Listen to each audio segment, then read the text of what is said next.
नमस्कार। अगर जीव विज्ञान की परीक्षा की तैयारी चल रही है तो ये खास तौर पर आपके मतलब की बात है। आज हम उन कॉन्सेप्ट्स की बात करने वाले हैं जो सबसे ज़रूरी हैं, जो बार बार एग्जाम में पूछे जाते हैं।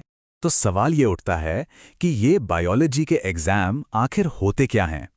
क्या बस ढेर सारे फैक्ट्स रट लेने से काम चल जाता है? या इन सवालों के पीछे कोई पैटर्न है, कोई लॉजिक है जिसे हम पकड़ सकते हैं? चलिए पता लगाते हैं। सच तो ये है कि एग्जाम में अच्छा करने के लिए सब कुछ रटने की जरूरत बिल्कुल नहीं है। असल में ये कुछ खास सिस्टम्स के बारे में है, जिंदगी की कुछ जुड़ी हुई कहानियों के बारे में जो बार बार एग्जाम में आती हैं। तो हमने पिछले कई सालों के पेपर्स को खंगाला है और एक बहुत ही दिलचस्प पैटर्न सामने आया है। बायोलॉजी के एग्जाम्स ज्यादातर तीन मुख्य कहानियों के आसपास ही घूमते हैं। तो चलिए एक एक करके इन कहानियों को समझते हैं। हमारी पहली कहानी है जीवन का इंजन, मतलब वो अंदरूनी मशीनरी जो हम इंसानों से लेकर पेड़ पौधों तक हर जिंदा चीज को चलाती है। इंसानों में इस इंजन का एक बहुत ही खास हिस्सा है डबल सर्कुलेशन या दोहरा परिसंचरण। ये एक ऐसा टॉपिक है जो अक्सर पूछा जाता है। सोचिए, हमारा दिल इतना एफिशिएंट क्यों है? क्योंकि खून एक पूरा चक्कर लगाने में दिल से 2 बार गुजरता है। इसी वजह से हमारे शरीर के हर कोने तक भरपूर ऑक्सीजन पहुंच पाती है। अच्छा, अब आते हैं एक बहुत ही कॉमन कंफ्यूजन पे, धमनियां और शिराएं, यानी आर्टरीज और वेन्स। इनको याद रखने का एक बड़ा ही आसान तरीका है। आर्टरीज खून को दिल से अवे यानी दूर ले जाती हैं और वेन्स खून को वापस दिल की तरफ लाती हैं। बस ये छोटा सा फर्क है, लेकिन एग्जाम के लिए बहुत जरूरी है। लेकिन ये इंजन सिर्फ दिल और खून की बात नहीं है। इसके कई और जरूरी पुर्जे हैं, जैसे हमारा 4 चेंबर वाला दिल जो एक पावरफुल पंप की तरह काम करता है, हमारी किडनियां जो खून के लिए फिल्टर का काम करती हैं, और यहाँ तक कि पौधों में जाइलम और फ्लोएम जो पानी और खाने को ट्रांसपोर्ट करते हैं। ये सब जीवन के इंजन की ही कहानी है। तो इस इंजन को चलाने के लिए फ्यूल कहाँ से आता है? वो आता है रेस्पिरेशन यानी श्वसन से। और यहाँ भी 2 तरह के प्रोसेस हैं। एक है एरोबिक रेस्पिरेशन, जिसमें ऑक्सीजन की जरूरत होती है और खूब सारी एनर्जी निकलती है। दूसरा है एनेरोबिक, जो बिना ऑक्सीजन के होता है और बहुत कम एनर्जी देता है। ये फर्क समझना एग्जाम के लिए बहुत जरूरी है। चलिए अब अपनी दूसरी कहानी की तरफ बढ़ते हैं, जीवन का ब्लूप्रिंट। इसमें हम समझेंगे कि जीवन अपनी कॉपी कैसे बनाता है, मतलब हेरिडिटी, रिप्रोडक्शन और इवोल्यूशन के नियम।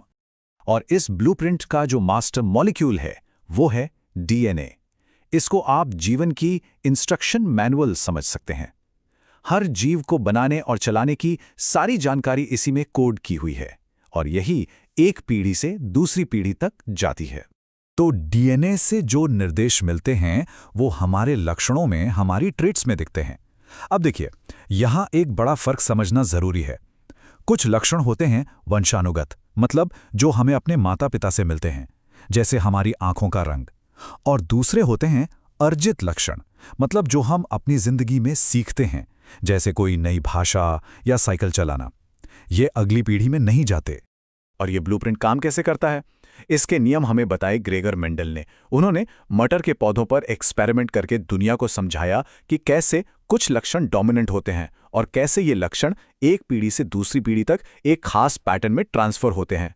उनके ये नियम जेनेटिक्स की नींव हैं। और जब यही ब्लूप्रिंट, मतलब डीएनए, लाखों सालों में धीरे धीरे बदलता है और नए माहौल में ढलता है, तो उसी को हम कहते हैं एवोल्यूशन, यानी विकास। फॉसिल्स यानी जीवाश्म इसके सबसे बड़े सबूत हैं। ये भी एक ऐसा टॉपिक है जो बार बार पूछा जाता है। और अब हम आते हैं अपनी आखिरी और सबसे बड़ी कहानी पर, जीवन का जाल। इसमें हम समझेंगे कि कैसे हर जिंदा चीज और उसका पर्यावरण एक दूसरे से एक जटिल जाल में जुड़े हुए हैं। इस जाल की जो बेसिक यूनिट है उसे हम कहते हैं इकोसिस्टम, यानी पारिस्थितिकी तंत्र।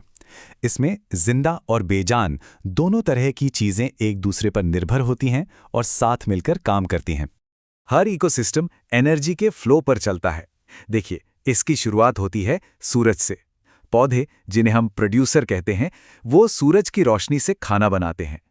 फिर प्राइमरी कंज्यूमर यानी शाकाहारी जानवर उन पौधों को खाते हैं। और फिर सेकेंडरी कंज्यूमर यानी मांसाहारी जानवर उन शाकाहारियों को खाते हैं। एनर्जी का यही फ्लो पूरे जाल को जिंदा रखता है। लेकिन इस जाल में ना एक बहुत बड़ा खतरा भी छिपा हुआ है। इसे कहते हैं बायोलॉजिकल मैग्निफिकेशन। इसको ऐसे समझिए, मान लीजिए पानी में थोड़ा सा जहर है, कोई पेस्टिसाइड। छोटी मछली उसे पीती है तो उसके अंदर थोड़ा जहर जमा हो जाता है। अब एक बड़ी मछली ऐसी कई छोटी मछलियों को खा लेती है, तो क्या हुआ? वो सारा जहर उस बड़ी मछली में इकट्ठा हो गया, कॉन्सेंट्रेट हो गया। और फिर जब कोई पक्षी उस बड़ी मछली को खाता है तो जहर की मात्रा और भी ज्यादा बढ़ जाती है। यही है बायोलॉजिकल मैग्निफिकेशन, और ये एक बहुत बड़ी एनवायरमेंटल प्रॉब्लम है। इस जाल का बैलेंस बनाए रखने के लिए कुछ और चीजें भी बहुत जरूरी हैं, जैसे बायोडाइवर्सिटी, मतलब तरह तरह के जीव जंतु, डीकंपोजर्स जो मरे हुए जीवों को सड़ाकर न्यूट्रिएंट्स को रिसाइकिल करते हैं, और ओजोन लेयर जो हमें सूरज की खतरनाक यूवी किरणों से बचाती है। ये सब भी बहुत इंपॉर्टेंट कॉन्सेप्ट्स हैं। तो इस पूरी चर्चा का सार क्या है? बायोलॉजी के एग्जाम के लिए सबसे अच्छी स्ट्रैटेजी क्या होनी चाहिए? बात सीधी सी है।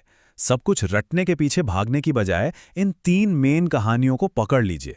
जीवन का इंजन, जीवन का ब्लूप्रिंट और जीवन का जाल। अगर ये 3 सिस्टम समझ में आ गए तो समझिए कि एग्जाम की तैयारी सही रास्ते पर है। और अब जाते जाते एक सवाल जिस पे सोचिएगा जरूर। ये जो सारे सिस्टम्स हमने देखे, इंजन, ब्लूप्रिंट, वेब, इनमें से ऐसा कौन सा सिस्टम है जो आने वाले समय में हम इंसानों के भविष्य के लिए सबसे ज्यादा क्रिटिकल होने वाला है, सबसे ज्यादा जरूरी? इस पर विचार जरूर कीजिएगा।